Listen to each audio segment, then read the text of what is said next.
Votre rendez-vous hebdomadaire chaque dimanche, c'est le TV 168. C'est parti.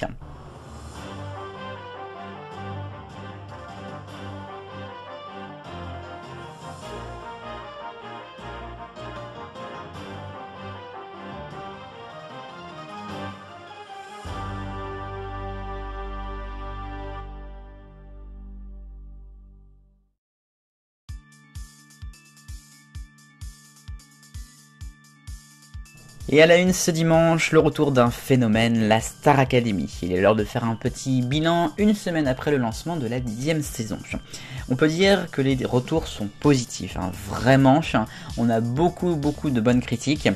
Le samedi, il y a le Prime avec ce décor qui est pas très grand mais qui fait l'affaire. Ça manque un peu de couleur, c'est vrai, mais bon, c'est ainsi. Nikos assure à la présentation. Pour le jury, ils étaient un petit peu effacés, je trouve, au début, mais ils prennent plus ou moins leur marque au fur et à mesure. Mention spéciale au prof de théâtre, tout à gauche, qui est assez timide, mais qui est très drôle. Sinon, forcément, qui dit Starac dit aussi quotidienne et la vie au château, 24h sur 24, ou presque, puisqu'on a le live sur MyTF1 Max de 8h15 à minuit 15. Alors c'est coupé avec notamment 2 pauses Arcom d'1 heure durant la journée, et puis autrement il y a quelques autres coupures, mais ça se passe plutôt bien, on voit vraiment la vie en direct, et ça marche. Les audiences. Alors samedi pour le Prime, on a eu presque 5 millions de téléspectateurs, 25 de PDM, et puis les quotidiennes marchent bien également, c'est plus que ce qu'il y avait avant. Elle a noté des énormes scores sur cible, faut le préciser. Et puis les élèves, un casting qui est vraiment excellent, vraiment, avec des candidats qui sont pas très télé-réalité, à part un ou deux, et je pense que ça va aller très loin et avec un très haut niveau dans l'aventure.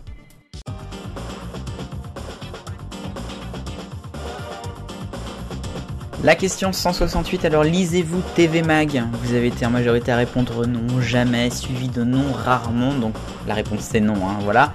Il y en a quelques-uns quand même qui le lisent de temps en temps, par exemple.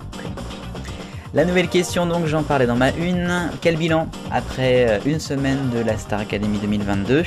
Si vous avez regardé bien sûr, à vous de voter, le lien est dans la description.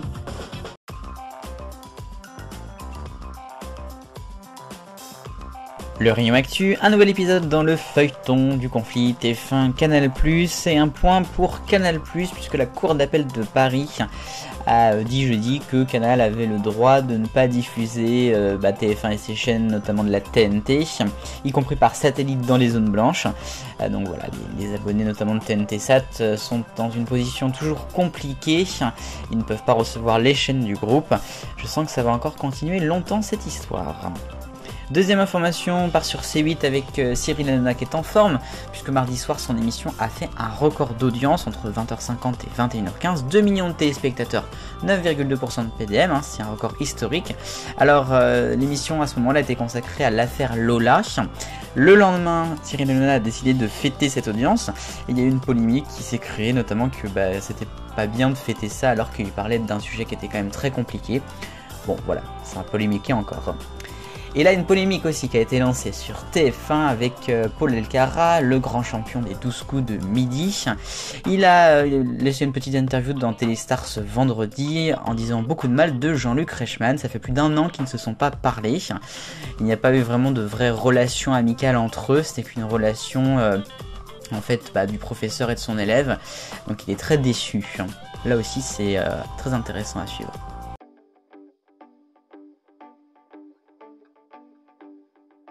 Et un focus Téléthon, puisque nous avons eu la conférence de presse de l'émission 2022 qui a eu lieu cette semaine. Je rappelle, ça sera les vendredis 2 et samedi 3 décembre prochains. Vous avez des familles ambassadrices, vous les avez ici en photo, mais il y a aussi des villes ambassadrices, Dijon, Lorient, Guebwiller et Cassis, qui seront à l'honneur, avec notamment une émission de grand bain dans ces régions, l'après-midi du samedi.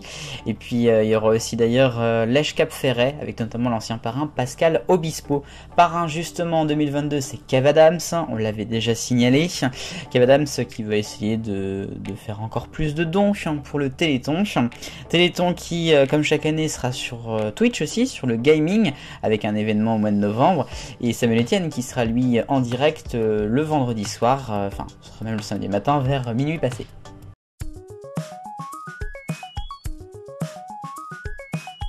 Et voici l'arc-en-ciel des audiences. Le rouge est pour Déchiffrer les lettres Week-end dimanche qui a fait un score assez bas à 6% de part de marché.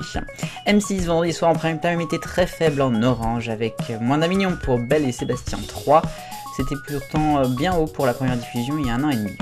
Ensuite du jaune pour la bataille des clans sur TFX. Alors jaune parce que c'est moyen mais c'est quand même un record à signaler vendredi en Access. Du vert pour Justice en France, ça y est les procès sont diffusés, c'était la première en seconde partie de soirée sur France 3 mercredi avec un joli score. Joli score également pour l'équipe qui fait son record d'audience avec presque 2 millions de téléspectateurs, 8,5 pour le Ballon d'Or bleu clair. Bleu foncé pour Quotidien, là aussi un record de saison, 2 millions sur TMC, c'était mercredi avec un 9% de part de marché. Et M6 a fait une belle audience avec le retour de La France à un incroyable talent violet mardi, plus de 3 millions, c'est en hausse par rapport au lancement 2021.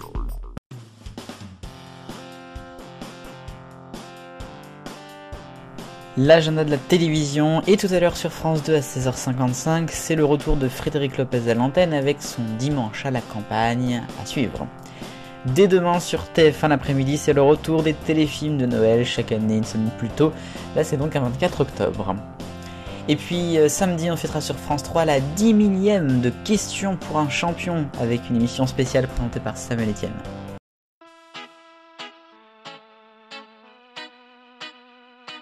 Et enfin, je sais que certains d'entre vous connaissent déjà, je vous ai vu, il y a le lancement d'une chaîne YouTube à signaler cette semaine, Icon TV Jeux.